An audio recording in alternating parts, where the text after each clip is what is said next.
Fadi sauta sur une course de la porte Dauphine qui était à 10 minutes de la porte de Saint-Cloud, destination Montparnasse. Sitôt revenu à sa voiture, il apprit par son téléphone mobile qu'il y avait une manifestation de taxis dans ce quartier et se prit à regretter de s'être engagé pour cette course. Mais il était trop tard. Son client l'attendait devant l'entrée de l'université Dauphine. Il lui ouvrit sa portière. L'homme était relativement jeune, mince, habillé sobrement et avait un visage ouvert, sympathique. Ils se saluèrent de manière conviviale et Fadi prit tout de suite la parole. « Vous allez à la gare Montparnasse, mais il y a une manifestation des chauffeurs de taxi sur le boulevard Montparnasse et le quartier est très encombré. Je suppose que vous prenez un train. » « Oui, lui répondit son client, mais c'est un train de banlieue. Je comptais prendre celui de 15 heures, mais si je le manque, je prendrai le suivant. Ne vous inquiétez pas. » « Je vous propose, dit Fadi, d'y aller par le boulevard périphérique et la porte de Vanves pour vous déposer à l'entrée Pasteur. Je ne pense pas que les embouteillages s'étendent jusque-là. »« Très bien vu, répondit le passager. Et si nous sommes bloqués, je finirai à pied. » Le contact était si agréable entre eux que Fadi se risqua à un commentaire. « Je suis désolé pour vous, lui dit-il, d'autant plus que c'est pour beaucoup à cause des VTC que les taxis sont mécontents. » C'est vrai, mais aujourd'hui cela fait partie de la vie sociale. Ces conflits sont parfaitement compréhensibles et le citoyen doit admettre que la gêne occasionnée est une contrainte naturelle dans cette vie. Vous parlez comme un philosophe, monsieur, et je n'ai pas souvent l'occasion d'en rencontrer. Je ne suis pas vraiment un philosophe, mais je suis sociologue et j'enseigne ma spécialité à l'université. Je n'ai pas grand mérite à prendre du recul par rapport à des événements sociaux. Je ne veux pas abuser de la situation, monsieur, mais j'aimerais entendre ce que vous diriez à vos étudiants sur cette sorte de conflit. Bien volontiers, répondit l'autre, et votre curiosité sur ce sujet me donne à penser que vous êtes quelqu'un de très ouvert et équilibré. Il poursuivit. Je dirais à mes étudiants que nous sommes aujourd'hui dans une société fluide. Le monde se libère à une vitesse incroyable à cause des télécommunications modernes et d'Internet, de la véritable glaise qui bloquait les rapports humains. Mais ces rapports ne sont pas tous fraternels. Les frustrations, les oppositions, les rancunes, les hostilités, les désirs inassouvis circulent dans ce nouveau réseau de communication sociale autant que les sympathies, les attirances ou les partages. Une manif à l'époque d'Internet est bien différente d'une manif d'il y a 20 ans, d'autant plus que les médias classiques entrent dans le jeu, rénovant considérablement leur propre mode de communication. Aujourd'hui, vivre avec son temps, c'est communiquer pour le meilleur et pour le pire. Le meilleur, c'est la fraternité ou simplement la sympathie. Le pire, c'est la recherche du profit personnel, voire le cynisme, et il faut accepter cette situation avec lucidité. Impressionné par les propos de son interlocuteur, Fadi avait envie d'entendre également son point de vue sur les problèmes d'immigration qui occupaient souvent son esprit. Mais l'homme était si sympathique et positif qu'il s'y risqua. Compte tenu du métier que j'exerce et de l'origine maghrébine de ma famille, je suis très profondément inquiet des conséquences futures de l'immigration massive à laquelle nous assistons depuis 1 an. Elle provoque de plus en plus de réactions d'égoïsme, de rejet de l'autre et de racisme. Excusez-moi d'abuser de vous, mais comment voyez-vous tout cela ? Mais ne vous excusez pas, je prends grand plaisir à bavarder avec vous, lui répondit son passager.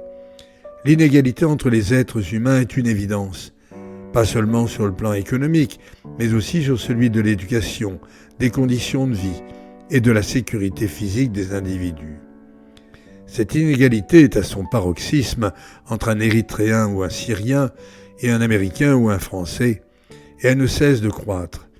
Le monde occidental le sait parfaitement. Ou bien il s'y résigne, se contentant d'avoir mauvaise conscience et de s'y habituer, ou bien il ne sait pas quoi faire pour la réduire. La révolte a sonné pour les victimes de cette situation. Mais c'est une révolte pacifique. Les migrants ne cherchent à tuer personne, et leurs hôtes forcés n'oseraient pas les tuer. Je comprends bien, mais que va-t-il se passer dans les prochaines années ? Et que peut-on faire ? Vous savez, la plupart du temps, La science s'intéresse à l'explication des choses, mais sans être capable de prévoir l'avenir. C'est en tout cas le lot des sciences humaines et sociales. Quant aux solutions, c'est encore autre chose, car on ne peut ni expliquer ni prévoir les effets d'une action que l'on n'a jamais tentée. Il faut donc faire des tests de ces solutions.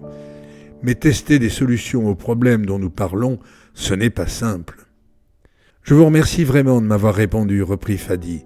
J'aurais vraiment envie d'être de vos étudiants, mais tout de même, vous ne m'avez pas rassuré. » « Cher monsieur, vous avez parfaitement raison de ne pas être rassuré.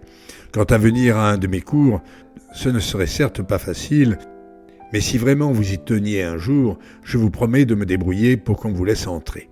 Je vous laisse ma carte de visite. » Fadi le remercia chaleureusement, tout en pensant que son client ne la lui donnait que pour la forme et que, bien sûr, il ne fallait pas envisager de s'en servir. En revanche, il lui donna la sienne, en pensant que cela pouvait être utile. Le trajet ne posa pas de problème. Sur le boulevard Pasteur, la circulation n'était pas facile. Fadi déposa son client à 200 mètres de la gare. Ils échangèrent les civilités d'usage et Fadi fit demi-tour pour s'éloigner de la zone d'embouteillage. Bien qu'il ne fumât jamais dans son véhicule, ni dans son logement, car son propriétaire lui avait demandé de ne pas le faire, il voulut s'acheter des cigarettes en prévision des rares moments où il pouvait attendre sa course suivante en restant hors de sa voiture. Il s'arrêta devant un bar tabac en double file et y entra en se hâtant pour ne pas risquer d'être verbalisé. Quand il revint à sa voiture, 2 hommes l'examinaient. Ils l'accueillirent avec une agressivité non dissimulée. Le premier lui dit « Mais t'es chauffeur de VTC, toi. T'as pas le droit d'être en stationnement non autorisé. » « Oh, ça va, répondit Fadi. Je mastais juste des clopes, et puis c'est pas vos affaires. »« Si, répondit l'autre. On est des chauffeurs de taxi, et on va s'occuper de toi, crois-moi. » Et le premier d'ajouter. « En plus, t'es un bougnoul. Tu viens d'Afrique, sûrement, et tu nous piques notre boulot. Nous, on n'aime pas les Syriens. » Fadi ouvrit la portière, enleva rapidement sa carte de VTC de dessous son pare-brise et leur dit « Premièrement, vous avez des faiblesses en géographie. Deuxièmement, je suis français. Troisièmement, je suis désormais dans un trajet personnel, non professionnel. Alors vous savez ce que je vous dis ?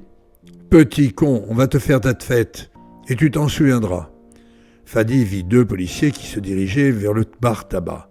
Il dit à ses 2 agresseurs « Ok, on va inviter ces 2 flics à votre fête. »« Te fatigue pas, on te retrouvera. On a ton numéro d'immatriculation, dit l'un d'eux, tandis qu'il rentrait dans le café. Fadi démarra rapidement et s'éloigna. Il lui était déjà arrivé d'avoir un problème avec un chauffeur de taxi, mais cette fois ce n'était pas rassurant. Il vit une place de parking libre et s'y gara. Il sortit sur le trottoir pour se détendre en fumant une cigarette. Il avait gardé son téléphone à la main pour le cas où. Il n'avait pas terminé sa cigarette que s'affichait une proposition de course de la rue de la Croix-Nivert, qui était vraiment à 2 pas, à destination de Plessis-Robinson. Il la saisit immédiatement, tant elle était propice. Il eut même le temps de finir sa cigarette avant de repartir.